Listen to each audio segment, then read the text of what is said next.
Well, over my career, I've seen far too many leaders who seem to think that engagement and people leadership is a task for the human resources department rather than for them personally. And that never really made sense to me. I guess I always felt that I bought into the idea, the old statement that people don't leave companies, they leave leaders.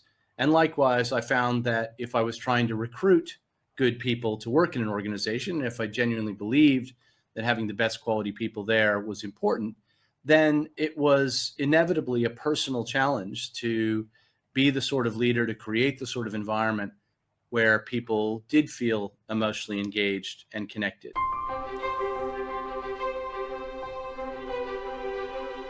The Leadership Star is the book that I wish I had had 20 years ago, 25 years ago, when I was starting out leading people. And it's something I developed for myself because I was collecting lots of good ideas from watching other managers and learning from other companies. But I felt that I needed to find a way to boil it down so I could remember it, carry it around with me in my head.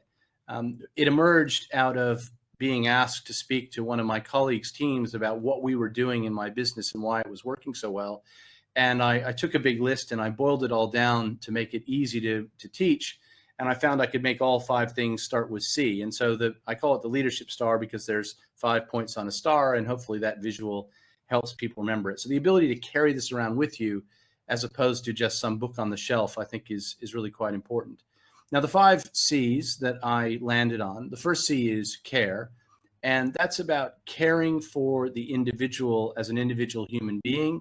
It's about caring about their development, and it's about caring about results and making sure there are consequences when those results aren't achieved. And I should say with each of these 5 C's, they sound obvious, but there's a subtlety. And in the book, I try and draw out a lot of specific examples of how to put these things into practice. The second C is context. And this is about the why, the purpose of the organization. Why does the organization exist beyond just making money? What is something that the people who work there can feel connected to? Why does their job matter to that broader purpose? And hopefully you can find a way that their personal values can then link to doing that particular task. So that's context, about creating alignment between the purpose of the organization and the individual's motivation. The third C is clarity, and clarity has several aspects. It's about role clarity, which is, do I know what my job is, what's expected of me, who I'm meant to work with, what my empowerment and delegations are, and so forth. It's about goal clarity, which is about being super clear what does good look like and what does great look like in my role.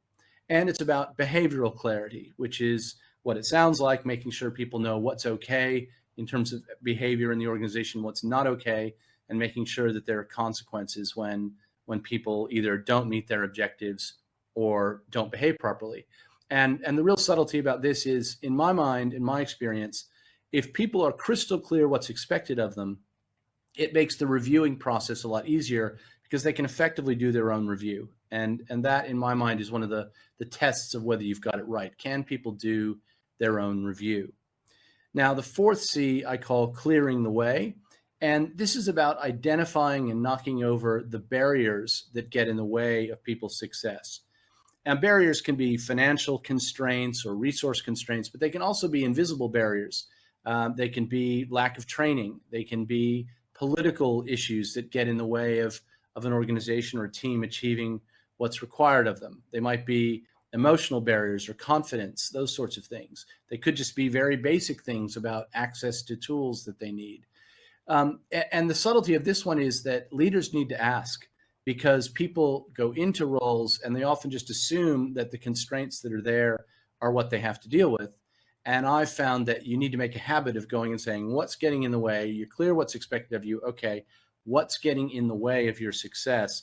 And then taking action to actually knock over those barriers and make it more possible for people to be successful. The fifth C is celebrate. And this is about recognition. And when we talk about recognition, HR teams and leaders typically go to pay and promotions. And those have a role, but in my experience, celebrate is really about creating a culture of appreciation where on a regular basis, both formally and informally, quite frequently, There are ways of recognizing people that help link what they've achieved to how they feel about what they've achieved. So you create a positive spiral that people feel like the effort that they're putting in is worth it. And as we go into a different environment, the key here is it's not about delegating recognition programs to HR. It's about the leaders themselves taking steps that create that emotional connection. And sometimes these are very simple things. I remember one of my favorite examples is my first boss wrote a letter to my father telling him what a great job I was doing early in my career and how proud my father ought to be of me and so forth. Took my boss 10 minutes to do it, but it had an incredibly lasting effect on me because of the pride that it created for my father. So it's this idea of how do you create emotional connection to the work that people are doing, the extra effort they're putting in to make them feel that it's really worthwhile. So those are the 5 C's: care, context, clarity, clearing the way, and celebrate.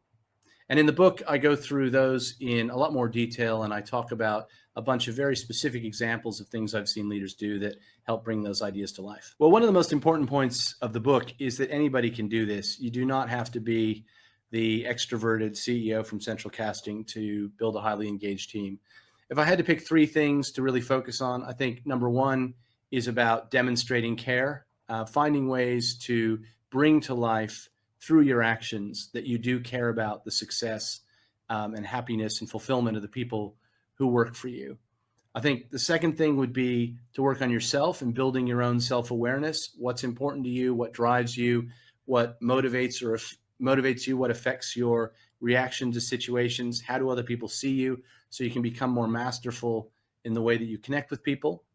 And then I think the third thing would be to use this framework, the 5 C's, as an overlay as you think about your calendar for the quarter, for the month, for the year, and making sure, am I actually doing these things? And in the book, I've got a bunch of self-reflection questions that help people think that through.